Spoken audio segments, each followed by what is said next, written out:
নমস্কাৰ মোৰ YouTube channel স্পনানিজ ব্লগলৈ আপোনালোক সকলোকে স্বাগতম জনাইছো আৰু মোৰ অন্য এটা ভিডিঅ' আপোনালোকলৈ বুলি আগবঢ়াই দিছো। আসলতে আজি মোৰ এটা লাইভ অনুষ্ঠান আছে। অলপ পিছতে মই লাইভ অনুষ্ঠানটোলৈ আহিম, সময় আছে, সেইবাবে মই অকণমান ভিডিঅ'টো বনাইছো।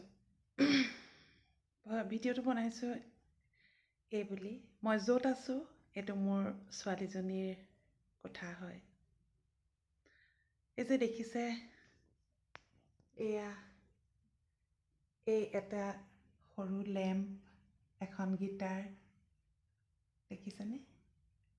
এই বস্তুকেইটা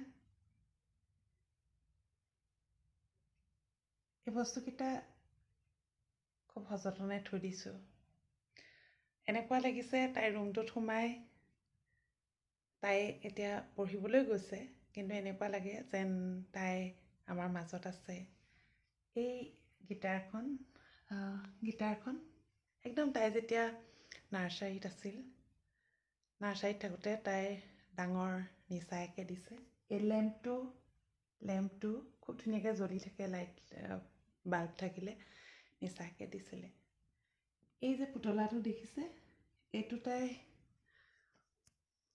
ক্লাছ 7 নে 8ত থাকোঁতে দিল্লীত এটা সৰু এনেকৈ দোকানত গেম খেলিবলৈ পাইছিলে, তাত তাই সেইটো পুতলাটো পাইছিলে। আৰু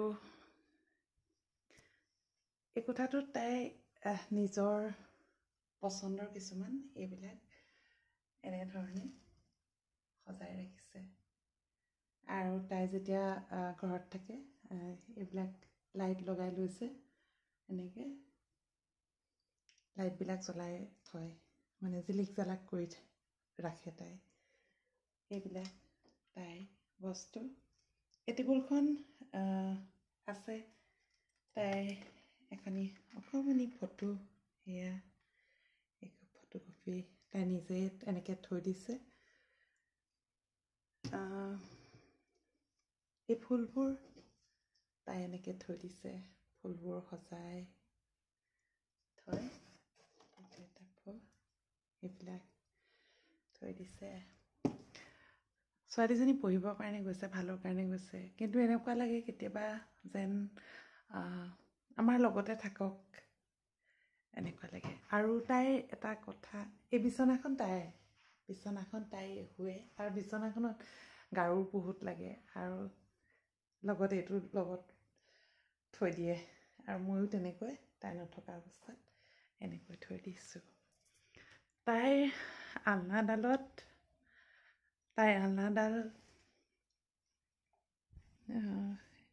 এনেকুৱাকৈ তাইৰ কাপোৰে মানে ভৰাই কৰি থয়।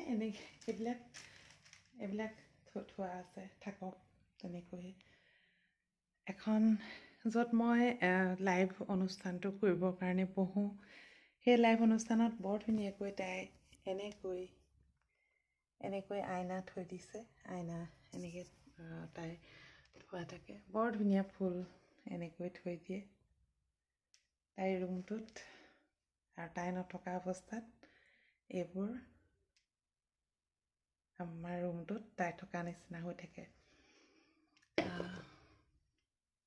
কেতিয়াবা এনেকুৱা লাগে যেন ল'ৰা ছোৱালী নালাগে বাহিৰত পঢ়িবলৈ গৈছে, নিজৰ ভৰিৰ ওপৰত নিজে থিয় হ'বলৈ, কিন্তু এনেকুৱাও লাগে যেন লগতে থাকক, সেই একো নাই, তেনেকৈ থাকক, একো নকৰিলেও হ'ব নেকি। বিভিন্ন চিন্তাই আজিৰ সমাজত যিমানবিলাক কিছুমান কথা বা দেখিলে বা শুনিলে মনটো কঁপি উঠে, আৰু তেতিয়া ভাৱ হয় এই অকণমানি গিটাৰখন বজাই থকা, টুইংকল টুইংকল লিটল ষ্টাৰ বাজি উঠা এই গিটাৰখনত তাই হাত বোলাই থাকক। এই লেম্পটোত এবাৰ ছুইচটো অফ অন তাই কৰি থাকক।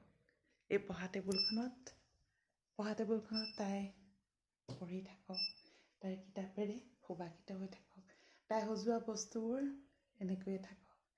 এই যে ৰুমত পৰ্দা লুকোৱা, এইবিলাক চব তাই নিজৰ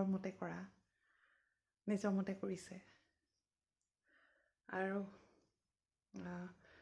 মই ভাবোঁ আমাৰ ছোৱালীজনী তাই যদি কিবা তাই ভাল হওক আৰু ভালকৈ পঢ়া শুনা কৰক।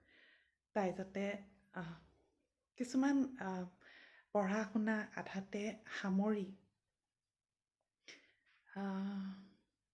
মুঠতে তাই যি এনেকুৱা কৰিবলৈ লৈছোঁ, তাই যি কৰে তাকেই কৰক, কিন্তু যি কৰিব ভাল কৰিব বুলি আমাৰ বিশ্বাস আছে। আৰু সেইটোকে বিচাৰোঁ, যাতে কোনো ভৱিষ্যতৰ কাৰণে সফল হিচাপে এগৰাকী যুৱতী হিচাপে ছোৱালীজনী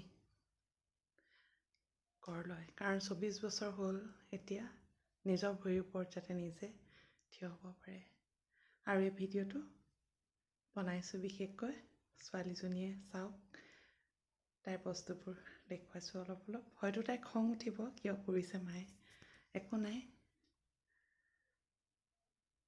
ধুনৰ ৰুমটো দেখুৱালোঁ, আৰু তাইৰ ৰুমটোত, আমাৰ কাষতে থকা ৰুমটোত তাই সদায় থকা যেন লাগি থাকে, যদিও তাই হোষ্টেলত থাকে। আৰু ভিডিঅ'টো যদি আপোনালোকে শেষলৈকে চালে, আপোনালোকক ধন্যবাদ জ্ঞাপন কৰিছোঁ। ধন্যবাদ।